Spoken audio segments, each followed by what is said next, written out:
Hello guys, welcome to our channel মা শখের রান্নাঘর।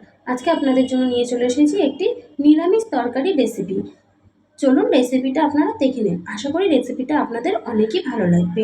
এই রেসিপিটা গরম ভাত, রুটি বা পরোটার সাথে খেলে খুবই ভালো লাগবে। রেসিপিটা দেখে নিন।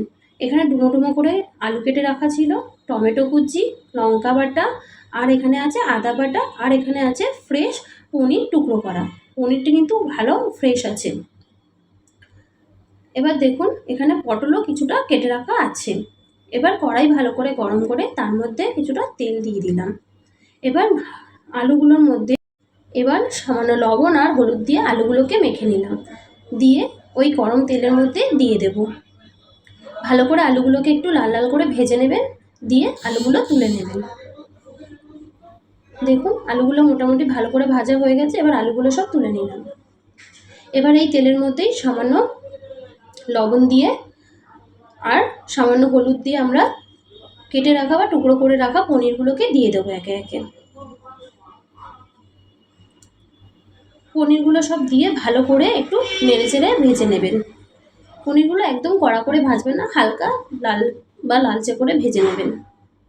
এবার দেখুন ওই কেটে রাখা পটলগুলোর মধ্যে নুন হলুদ মাখিয়ে আমরা দিয়ে দিলাম। দেখুন পটলগুলোকে আমরা ভালো করে লাল লাল করে ভেজে নিয়েছি। একটু গ্যাসের ফ্লেমটা লো আঁচে রেখে ভাজবেন, তাতে সবজিগুলো পুড়ে যাবে না। এবার দিয়ে দিলাম গোটা জিরে। ওই গরম তেলের মধ্যেই দিয়ে দিয়েছি গোটা জিরে, আর দিয়ে দিলাম দুটো তেজপাতা আর টুকরো করে রাখা টমেটো। এবার দিয়ে দিয়েছি সামান্য লবণ। সব দিয়ে একটু নেড়ে চেড়ে নেব। এবার দিয়ে দেব আদা বাটা। ভালো করে এবারে নেড়ে চেড়ে নিতে হবে। এবার এর মধ্যে অ্যাড করব মশলাগুলো, যেমন কাঁচা লঙ্কা বাটা, জিরে গুঁড়ো, ধনে গুঁড়ো আর লঙ্কার গুঁড়ো। সব কিছু দিয়ে দিলাম। এই সময় কিন্তু গ্যাসের ফ্লেমটাকে লো আঁচে রাখবেন। দেখুন এবার দিয়েছি হলুদ গুঁড়ো। গ্যাসের ফ্লেমটা যদি লো আঁচে না রাখেন তাহলে মশলাগুলো কিন্তু পুড়ে যাওয়ার চান্স থাকে। এবার দেখুন দিয়ে দিয়েছি সামান্য জল, দিয়ে মশলাটাকে ভালো করে কষিয়ে নেব। এমনি নেড়ে চেড়ে কড়াইতে কিছুক্ষণ গ্যাসের ফ্লেমটা কমিয়ে রেখে দেবেন। দেখুন কিছুক্ষণ পরে কড়াই থেকে পুরো মশলার থেকে তেল ছেড়ে দিয়েছে এবং জলগুলো শুকিয়ে গেছে। যখন মশলার থেকে এরকম তেল ছেড়ে দেবে তখন আপনারা দিয়ে দেবেন ওই ভেজে রাখা আলু আর পটলটা। এবার সব দিয়ে ভালো করে একটু মিশিয়ে নেবেন নেড়ে চেড়ে। দেখুন ভালো করে মিশিয়ে নিয়ে এর মধ্যে দিয়ে দিলাম জল। জলটা আপনারা আপনাদের পরিমাণ অনুযায়ী দেবেন, যতটা আপনারা তরকারিতে ঝোল রাখতে চাইছেন। দেখুন জলটা দিয়ে আমরা কিছুক্ষণ গ্যাসে রেখে দেব। এই সময় গ্যাসের ফ্লেমটা হাই করে রাখবেন। এবার ভালো করে ফুটতে দেব। দেখুন ভালো করে যখন ফুটে এসছে ঝোলটা, তখন আমরা এরপরে ঢাকা দিয়ে দিয়েছি।